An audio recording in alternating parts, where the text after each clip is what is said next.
नमस्कार, आप देख रहे हैं सत्य हिंदी और मैं हूं आपके साथ कृति सिंह। ट्रंप ने चीन पर लगने वाले टैरिफ में से 10% घटाकर अब कुल टैरिफ 47% कर दिया है। ये फैसला अमेरिका के राष्ट्रपति डोनाल्ड ट्रंप और चीन के राष्ट्रपति शी जिनपिंग के बीच साउथ कोरिया के बुसान में हुई हाई लेवल मीटिंग में लिया गया है। इस बैठक में और भी कई मुद्दों पर दोनों देशों ने सहमति बनाई है, जिससे अमेरिका चीन के बीच चल रहे ट्रेड वॉर में एक बड़ा मोड़ आ गया है। बुसान में हुई इस बैठक में अमेरिका और चीन दोनों देशों के साथ साथ बड़े अफसर मौजूद रहे। बैठक के बाद ट्रंप ने ऐलान किया कि पहले चीन पर 57% टैरिफ लगाया गया था, लेकिन अब इसे घटाकर 47% किया जा रहा है। सबसे बड़ी बात यह रही कि फेंटेलाइन ड्रग को लेकर बड़ी सहमति बनी है।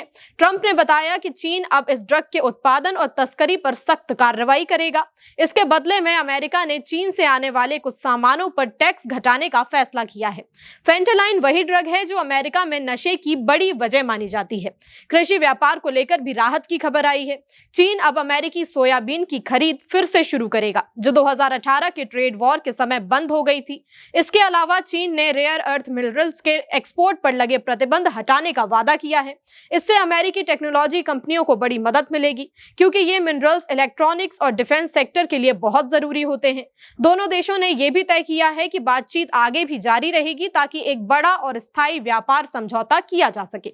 इसमें पोर्ट शुल्क, दवाओं पर नियंत्रण और दूसरे अहम मुद्दों पर भी चर्चा होगी। एशिया प्रशांत आर्थिक सहयोग समिट के दौरान हुई इस बैठक के बाद ट्रंप ने शी जिनपिंग की तारीफ करते हुए कहा कि वो एक बहुत ताकतवर देश के बेहतरीन नेता हैं। ट्रंप ने यह भी बताया कि वो अप्रैल में चीन की यात्रा पर जाएंगे, ताकि इस समझौते को आगे बढ़ाया जा सके। साथ ही ट्रंप ने बताया कि शी जिनपिंग बाद में अमेरिका आएंगे। उनका दौरा फ्लोरिडा, पाम बीच या वॉशिंगटन डीसी में से हो सकता है। बैठक का असर ग्लोबल मार्केट पर भी तुरंत दिखा। अमेरिकी शेयर मार्केट में उछाल आया और चीनी युआन भी मजबूत हुआ। एक्सपर्ट्स का कहना है कि इससे सप्लाई चेन थोड़ी स्थिर होगी और महंगाई पर भी थोड़ा कंट्रोल हो सकता है। दरअसल अमेरिका और चीन के बीच हुई इस बैठक पर दुनिया की नजर इसलिए भी है क्योंकि पिछले कुछ महीनों में दोनों देशों के बीच ट्रेड वॉर काफी बढ़ गया था। ट्रंप ने चीन पर 100% अतिरिक्त टैक्स लगाने की धमकी दी थी, जिसके जवाब में चीन ने रेयर अर्थ मटेरियल्स पर सख्त एक्सपोर्ट कंट्रोल लगा दिए थे। लेकिन मलेशिया में हुई शुरुआती बातचीत के बाद दोनों देशों ने अब एक फ्रेमवर्क समझौता तैयार किया है, जिससे टैक्स बढ़ोतरी की आशंका तो खत्म हो गई है और हालात कुछ हद तक सामान्य भी हो गए हैं। बुसान की यह मुलाकात अमेरिका चीन रिश्तों में एक नई शुरुआत हो सकती है, लेकिन इस रिश्ते को टिकाए रखना दोनों देशों के लिए इतना आसान नहीं होगा।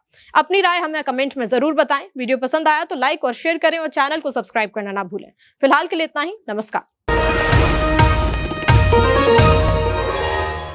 Copyright disclaimer under Section 107 of the Copyright Act 1976. Allowance is made for fair use for purposes such as criticism, comment, news reporting, scholarship, and research. Fair use is a use permitted by copyright statute that might otherwise be infringing.